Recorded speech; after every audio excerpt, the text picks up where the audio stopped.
Chapter number 14 બાયોમોલિક્યુલ્સ, જેના આજે આપણે ટોપિક ડિસ્કસ કરવાના છે denaturation protein, enzymes and vitamins. તો શરૂઆત કરીએ. આજનો પહેલો ટોપિક છે denaturation of proteins. Denaturation of proteins. Okay, તો ડીનેચરેશન કોને કહેવાય?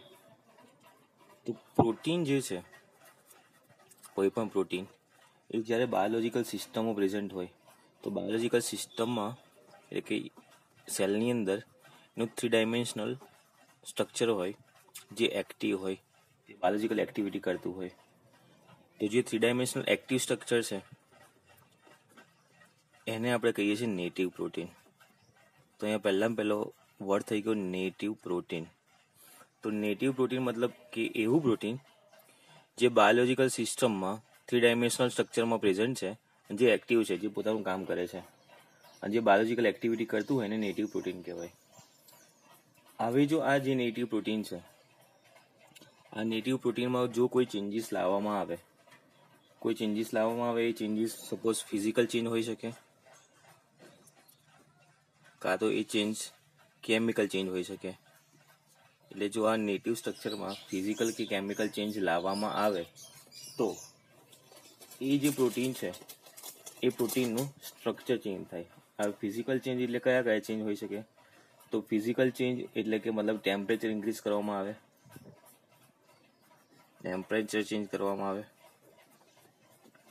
અને કેમિકલ ચેન્જ એટલે કયા ચેન્જ? તો કેમિકલ મતલબ જો પીએચ ચેન્જ કરવામાં આવે તો એ જે નેટિવ પ્રોટીન છે, એ નેટિવ પ્રોટીન પોતાનું જે સ્ટ્રક્ચર જે છે, આ જે નેટિવ પ્રોટીન છે એ પોતાનું સ્ટ્રક્ચર જે છે એ લોસ થઈ જાય. તો નેટિવ પ્રોટીનમાં જો ફિઝિકલ ચેન્જ એટલે કે ટેમ્પરેચર ચેન્જ કરવામાં આવે, કેમિકલ ચેન્જ એટલે કે જો પીએચ ચેન્જ કરવામાં આવે, તો નેટિવ પ્રોટીનનું સ્ટ્રક્ચર ચેન્જ થાય, લોસ થાય. કેમ લોસ થાય? બિકોઝ એની અંદર જે હાઇડ્રોજન બોન્ડ હતા, જેના લીધે નેટિવ પ્રોટીનને સ્ટેબલ રાખતા હતા, એ હાઇડ્રોજન બોન્ડ તૂટી જાય છે. એ હાઇડ્રોજન બોન્ડ તૂટી જવાથી એનું જે નેટિવ સ્ટ્રક્ચર છે એ લોસ થઈ જાય છે. એ નેટિવ સ્ટ્રક્ચર લોસ થઈ જાય મતલબ કે એ પ્રોટીન અનફોલ્ડ થઈ જાય છે, એ પ્રોટીન અનકોઇલ થઈ જાય છે. એટલે જે ઓરિજિનલ શેપમાં જે પ્રોટીન હતું, ઓરિજિનલ શેપમાં એનું સ્ટ્રક્ચર ચેન્જ થવાથી એ અનફોલ્ડ થઈ જાય છે, અનકોઇલ થઈ જાય છે. તો અને એના લીધે એ પ્રોટીનની બાયોલોજીકલ એક્ટિવિટી લોસ થાય છે. તો શું લોસ થાય છે? તો લોસ ઓફ બાયોલોજીકલ એક્ટિવિટી. તો એને આપણે કહીએ છીએ ડીનેચરેશન. તો ડીનેચરેશન સમજો ફરીથી. તો ડીનેચરેશન શું છે? તો પ્રોટીન જ્યારે બાયોલોજીકલ સિસ્ટમમાં પ્રેઝન્ટ હોય છે, એ 3 ડાયમેન્શનલ એક્ટિવ ફોર્મમાં પ્રેઝન્ટ હોય છે, એને આપણે નેટિવ પ્રોટીન કહીએ છીએ. જ્યારે એ નેટિવ પ્રોટીનમાં કોઈ ફિઝિકલ ચેન્જ કરવામાં આવે અથવા કોઈ કેમિકલ ચેન્જ કરવામાં આવે, ફિઝિકલ ચેન્જ મતલબ કે ટેમ્પરેચર ચેન્જ કરવામાં આવે, અથવા કેમિકલ ચેન્જ મતલબ કે પીએચ ચેન્જ કરવામાં આવે, તો એ પ્રોટીનમાં રહેલા હાઇડ્રોજન બોન્ડ લોસ થાય છે. હાઇડ્રોજન બોન્ડ લોસ થવાથી એ પ્રોટીન અનફોલ્ડ થાય છે અથવા અનકોઇલ થાય છે. એના લીધે એની બાયોલોજીકલ એક્ટિવિટી લોસ થાય છે. એ બાયોલોજીકલ એક્ટિવિટી લોસ થવી તે નેટિવ પ્રોટીન હવે પોતાનું કામ કરી શકશે નહીં. તો એને આપણે કહીએ છીએ denaturation of protein. Denaturation of protein. Okay, હવે બીજી વસ્તુ જે અહીંયા સમજવા જેવી છે કે જ્યારે ડીનેચરેશન થાય છે પ્રોટીનનું, ડીનેચરેશન વખતે ખાલી એનું સેકન્ડરી અને ટર્શરી જે સ્ટ્રક્ચર છે, સેકન્ડરી અને ટર્શરી સ્ટ્રક્ચર એ લોસ થાય છે. કોઈ દિવસ એનું પ્રાઇમરી સ્ટ્રક્ચર લોસ થઈ શકે નહીં. પ્રાઇમરી સ્ટ્રક્ચર ઇન્ટેક્ટ રહે છે. તો ઓલરેડી આપણે સ્ટ્રક્ચર ઓફ પ્રોટીન બની ગયા છે, પ્રાઇમરી, સેકન્ડરી, ટર્શરી. તો એક વસ્તુ ધ્યાન રાખીશું કે જ્યારે પણ ડીનેચરેશન થતું હોય એ ટાઈમે પ્રોટીનનું સેકન્ડરી અને ટર્શરી સ્ટ્રક્ચર જ લોસ થશે. પ્રોટીનનું પ્રાઇમરી સ્ટ્રક્ચર લોસ થશે નહીં. પ્રોટીનનું પ્રાઇમરી સ્ટ્રક્ચર ઇન્ટેક્ટ રહેશે. ઓકે, હવે કયા એક્ઝામ્પલ છે એનાથી ખબર પડે કે ડીનેચરેશન પ્રોટીન થયું? તો એક્ઝામ્પલની વાત કરીએ તો બેસ્ટ એક્ઝામ્પલ છે કે જ્યારે પણ આપણે એગ એને ગરમ કરીએ તો એગની અંદર જે એક વ્હાઈટ છે, એને બોઇલ કરવાથી એનું કોએગ્યુલેશન થાય છે, એ લિક્વિડમાંથી સોલિડ બની જાય છે. તો એક વ્હાઇટનું કોએગ્યુલેશન થવું એ આપણને ઇન્ડિકેટ કરે છે કે ડિનેચરેશન છે. તો એક એક્ઝામ્પલ થઈ ગયું ડિનેચરેશનનું. બીજું એક્ઝામ્પલ ડિનેચરેશનનું, મિલ્કમાંથી આપણે જે કર્ડ બનાવીએ છીએ,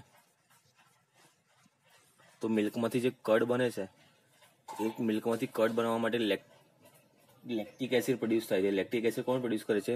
બેક્ટેરિયા. તો મિલ્કમાંથી કર્ડ બને છે, તો એમાં જે લેક્ટિક એસિડ સિક્રેટ થાય છે બેક્ટેરિયા દ્વારા, તો એ પણ એક એક્ઝામ્પલ છે ડિનેચરેશનનું. તો એમાં પણ આપણે એવું કહી શકીએ કે ડિનેચરેશન થાય છે. તો બે એક્ઝામ્પલ થયા ડિનેચરેશનના. એક તો એગ વ્હાઇટ, એગને આપણે બોઇલ કરીએ છીએ, તો બોઇલ કરવાથી એનું કોએગ્યુલેશન થયું. કોએગ્યુલેશન થવું એ પણ એક્ઝામ્પલ છે.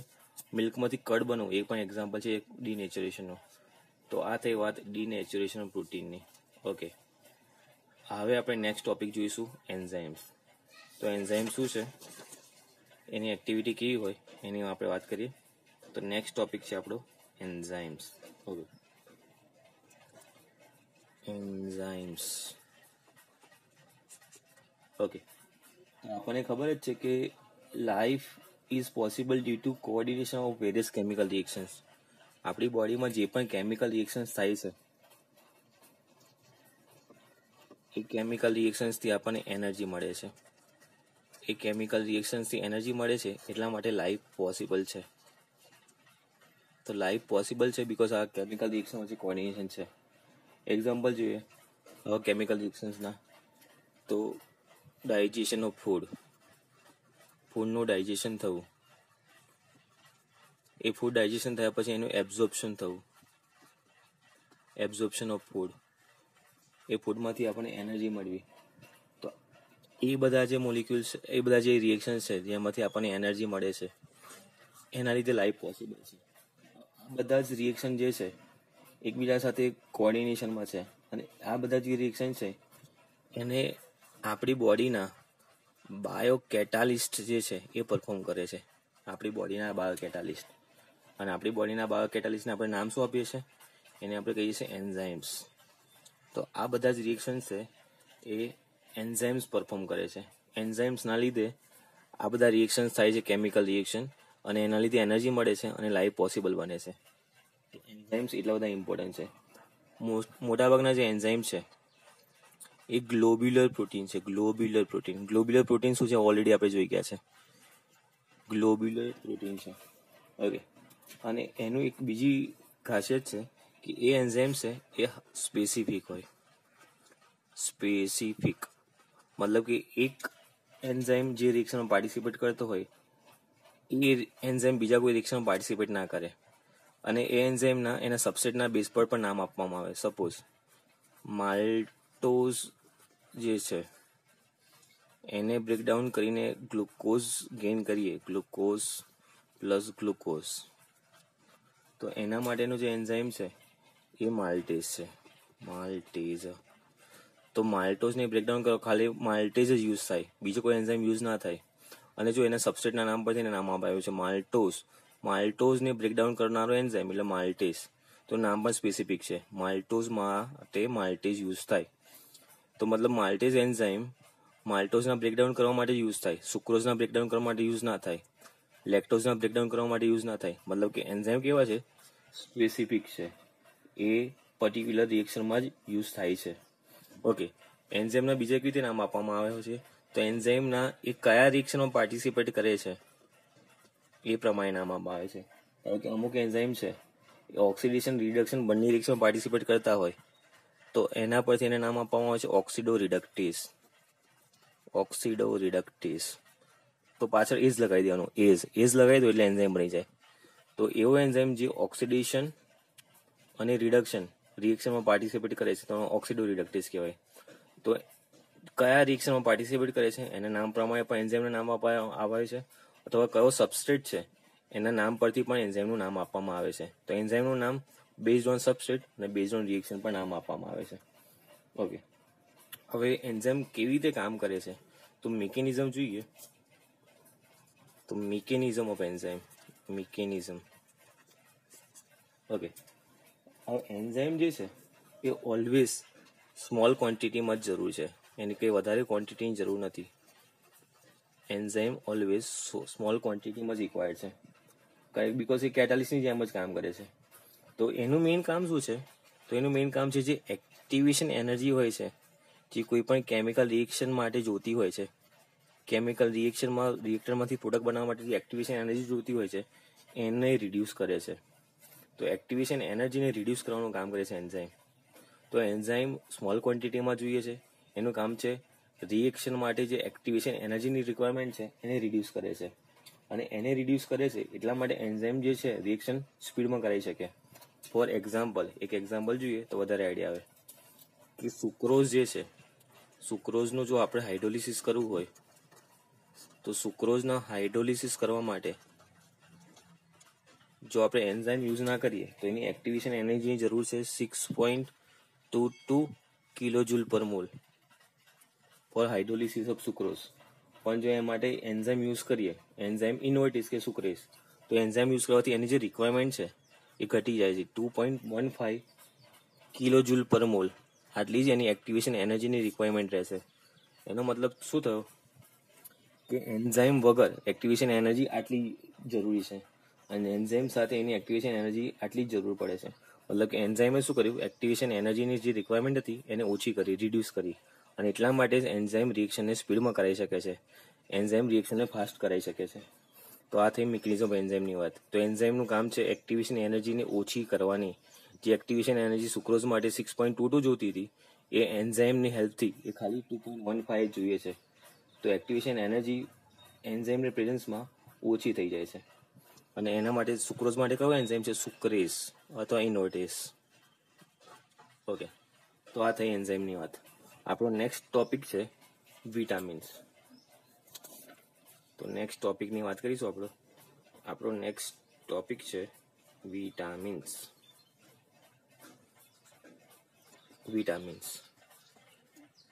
ઓકે, તો આપણી બોડીમાં ઘણા કમ્પાઉન્ડ એવા છે જે સ્મોલ અમાઉન્ટમાં રિક્વાયરમેન્ટ છે, જેની રિક્વાયરમેન્ટ સ્મોલ અમાઉન્ટ જ છે, વધારે પડતા જરૂરી નથી બોડીમાં, અને આપણે ડાયટ થ્રુ લઈએ છીએ. તો ડાયટમાં એની રિક્વાયરમેન્ટ સ્મોલ અમાઉન્ટમાં છે. પણ જો એક કમ્પાઉન્ડની ડેફિશિયન્સી હોય, ડેફિશિયન્સી મતલબ એ કમ્પાઉન્ડ આપણને ડાયટમાંથી મળે નહીં, તો એ ડેફિશિયન્સીના લીધે એ કેટલીક ડિઝીઝ કોઝ કરે છે. તો એવા કમ્પાઉન્ડ જે સ્મોલ અમાઉન્ટમાં રિક્વાયરમેન્ટ છે ડાયટમાંથી, પણ એમની ડેફિશિયન્સીના લીધે ડિઝીઝ કોઝ થાય છે, તો એવા કમ્પાઉન્ડને આપણે કહીએ છીએ વિટામિન્સ. તો vitamins R those compound which are required in small amount in diet, but their deficiency cause disease in our body, and those compounds are known as vitamins. Okay, હવે આ બધા જે વિટામિન છે એ બધા જ વિટામિન મોસ્ટલી પ્લાન્ટ્સમાંથી બને છે, plant synthesise કરે છે. અને આપણે એ પ્લાન્ટ્સને જ્યારે એઝ અ ડાયટ યુઝ કરીએ છીએ, તો એ જે પ્લાન્ટ્સ આપણે એઝ અ ડાયટ યુઝ કરીએ છીએ તો એ આપણી બોડીમાં આવે છે. ઓકે, ઘણીવાર આપણી ગટના જે બેક્ટેરિયા છે, આપણી ઇન્ટેસ્ટાઇનમાં જે બેક્ટેરિયા છે, એ ગટની અંદરના બેક્ટેરિયા પણ વિટામિન સિન્થેસાઇઝ કરે છે. તો વિટામિન પ્લાન્ટ્સ પણ સિન્થેસાઇઝ કરે છે અને આપણી બોડીની અંદર જે ગટના બેક્ટેરિયા છે એ પણ સિન્થેસાઇઝ કરે છે. ઓકે, ડિફરન્ટ વિટામિન ડિફરન્ટ ક્લાસના હોય છે, તો એને ડિફાઇન કરવું પોસિબલ નથી. છતાં પણ જો વિટામિનને ડિફાઇન કરવા જઈએ તો વિટામિન્સ એવા ઓર્ગેનિક કમ્પાઉન્ડ છે જે બોડીમાં સ્મોલ અમાઉન્ટમાં જોઈએ છે, અને એનું કામ શું છે? સ્પેસિફિક બાયોલોજીકલ ફંક્શન કરે છે દરેક વિટામિન. અને એ સ્પેસિફિક બાયોલોજીકલ ફંક્શનના લીધે થાય છે શું? તો નોર્મલ બોડીનો ગ્રોથ મેન્ટેન થાય છે, નોર્મલ બીજા બધા જે બોડીના ફંક્શન છે એ થાય છે, નોર્મલ હેલ્થ માટે રિસ્પોન્સિબલ છે. તો એવા કમ્પાઉન્ડને આપણે કહીએ છીએ વિટામિન્સ. તો વિટામિન્સ એવા કમ્પાઉન્ડ છે, ઓર્ગેનિક કમ્પાઉન્ડ, જે સ્પેસિફિક બાયોલોજીકલ ફંક્શન કરે છે, ધારો કે ગ્રોથ, નોર્મલ હેલ્થ ને એ બધા, અને જે બોડીમાં સ્મોલ અમાઉન્ટમાં રિક્વાયરમેન્ટ છે એને આપણે કહીએ છીએ વિટામિન્સ. ઓકે, હવે વિટામિન્સ જે છે, વિટામિન્સને આપણે આલ્ફાબેટ્સથી આપણે એને નામ આપેલા છે. Alphabets A, B, C, D એ પ્રમાણે આપણે વિટામિન્સને નામ આપેલા છે. તો vitamin A, vitamin B, vitamin C. Vitamin B ની અંદર પણ પાછા બધા બહુ સબ ટાઈપ છે, B2, B6, B12. તો આપણે વિટામિનને આઈડેન્ટિફાઈ કરવા કે ડિનોટ કરવા માટે યુઝ કરીએ છીએ આલ્ફાબેટ્સ. ઓકે, જો એક્સેસ ઓફ વિટામિન લઈએ તો એ પણ આપણા માટે હાર્મફુલ છે. તો મતલબ વિટામિન પીલ જે છે ડૉક્ટરની એડવાઇસ વગર લેવાની નહીં. એવું નથી કે વિટામિન આપણા બોડી માટે બધું બહુ કામ કરે છે તો વધારે પડતા લઈ લઈએ. જો વધારે પડતા વિટામિન લેવામાં આવે તો એ આપણા માટે હાર્મફુલ છે. એટલે વિટામિન ડૉક્ટરની એડવાઇસ વગર લેવાના નહીં. આપણે ક્લાસિફિકેશન ઓફ વિટામિન અને વિટામિનના સોર્સિસ કયા છે અને એની ડેફિશિયન્સીથી કઈ કઈ ડિઝીઝ થશે એ આપણે એનિમેશનથી જોવાના છે. એનિમેશનથી એનો વધારે આઈડિયા આવશે કે કઈ ડિઝીઝ છે અને કયા સોર્સ છે. તો એ આપણે જોઈશું એનિમેશનથી. Units are arranged in space relative to one another in the complete protein. Hemoglobin is an important example. As shown in the illustration, the 4 protein chains of hemoglobin are arranged in a compact bundle. A protein found in a biological system with a unique structure and biological activity is referred to as a native protein. In some respects, proteins are rather fragile. Temperature or pH changes can cause a disruption of the hydrogen bonds. When hydrogen bonds break, the globules unfold, the helices unravel, and the beta sheets flatten out. This is called protein denaturation. When proteins denature, the primary structure, the specific amino acid sequence, remains intact. However, the secondary and tertiary structures come apart. Denatured proteins are unable to carry out their biological function. If you have ever boiled an egg, you might have witnessed protein denaturation as the egg white solidifies.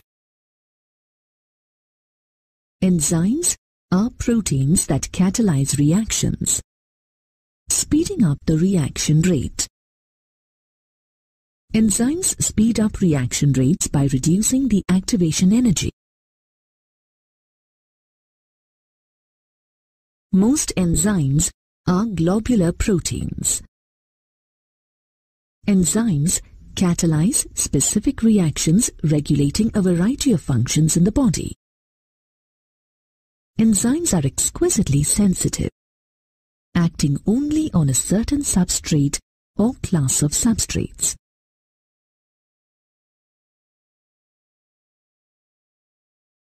Most enzyme names contain the suffix ase.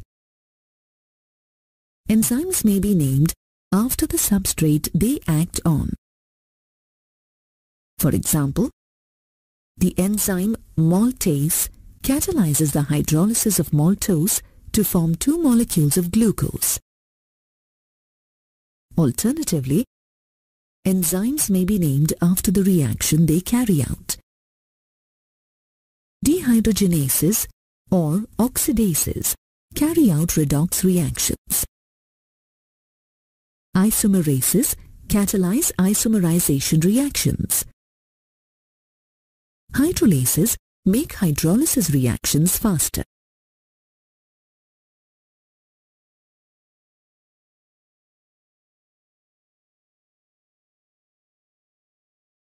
The organic substances that we need in small amounts in our diet and whose deficiency leads to specific diseases are called vitamins. When vitamins were first identified, they were found to have amino groups. Thus, the word vitamin originated from vital plus amine. However, nowadays, most known vitamins don't necessarily contain amino groups. Hence, the word vitamin has been replaced by vitamin. Vitamins perform specific biological functions. They are essential for proper growth and to carry out many vital functions of the body. Most vitamins are involved in utilizing the major nutrients like proteins, fats, and carbohydrates. That is why a diet deficient in vitamins leads to specific diseases. Note that high doses of vitamins can also lead to health problems. Check with your doctor before taking vitamins. When vitamins were first discovered, their chemical nature was not completely known. Therefore, they were named after the alphabets A, B, C, D, and so on. Later, the chemical nature of vitamins was established, and therefore, now they are referred to by their chemical names, such as retinol, thiamine, riboflavin, ascorbic acid, cholecalciferol, and so on. However, the vitamins are now referred to by their alphabetical nomenclature also.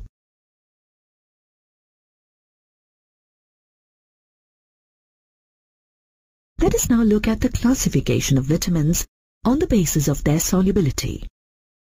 Vitamins are typically classified into two groups based on their solubility in fat or water-fat soluble vitamins and water-soluble vitamins.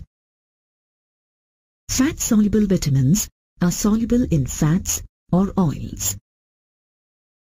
They are stored in the liver and adipose or fat-storing tissues. Vitamins A, D, E, and K are fat-soluble vitamins. On the other hand, water-soluble vitamins are soluble in water. They are readily excreted and therefore cannot be stored or accumulated in the body. They must be a regular part of your diet. B group vitamins and vitamin C are water-soluble vitamins.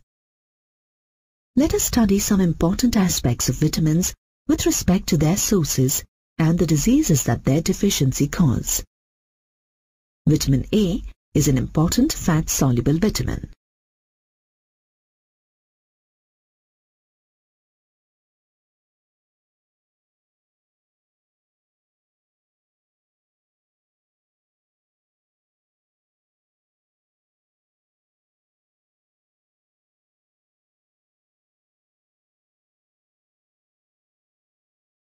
The deficiency of vitamin A leads to xerophthalmia, that is, night blindness, in which the central portion of the eye, the cornea, becomes opaque and soft. Images of xerophthalmia are quite disturbing. Vitamin D is another important fat-soluble vitamin. Your skin produces vitamin D when exposed to sunlight. Food sources of vitamin D include fish and egg yolk. This vitamin is required for bone growth and calcium metabolism.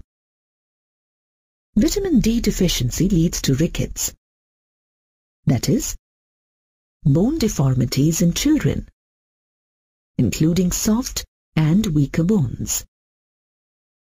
In adults, this is called osteomalacia, characterized by soft bones and joint pains.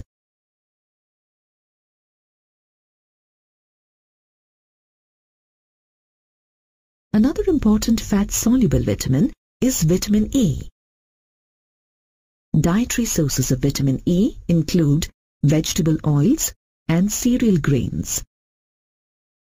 Vitamin E deficiency leads to more fragile red blood cells and muscular weakness. Vitamin K is another important fat-soluble vitamin. Green leafy vegetables are good dietary sources of vitamin K. Vitamin K deficiency leads to slower blood clotting. Vitamin C, or ascorbic acid, is an important water-soluble vitamin.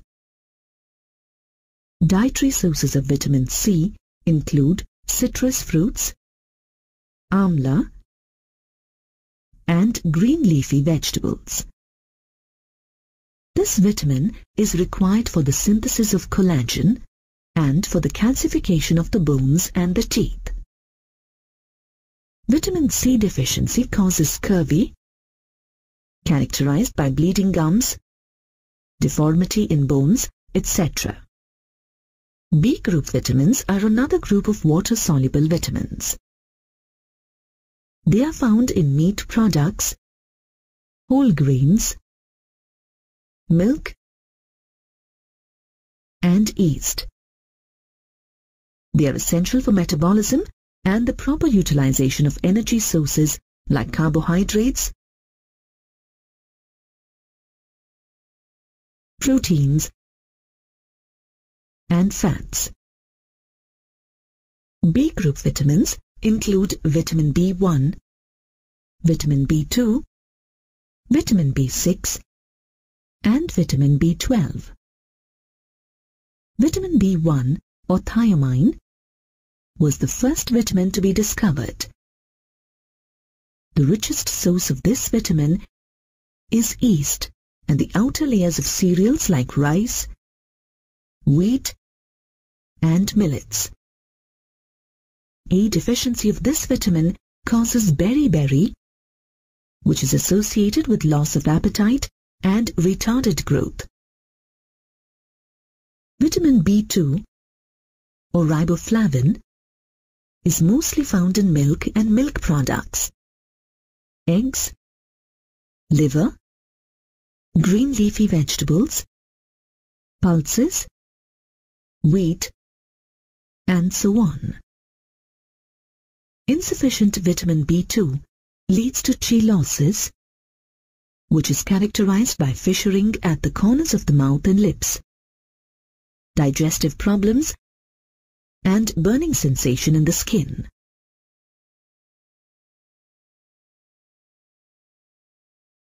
Vitamin B6, or pyridoxine, is found in meat, liver, egg yolk, cereals, grains, and vegetables. Its deficiency causes convulsions. Vitamin B12, or cobalamin,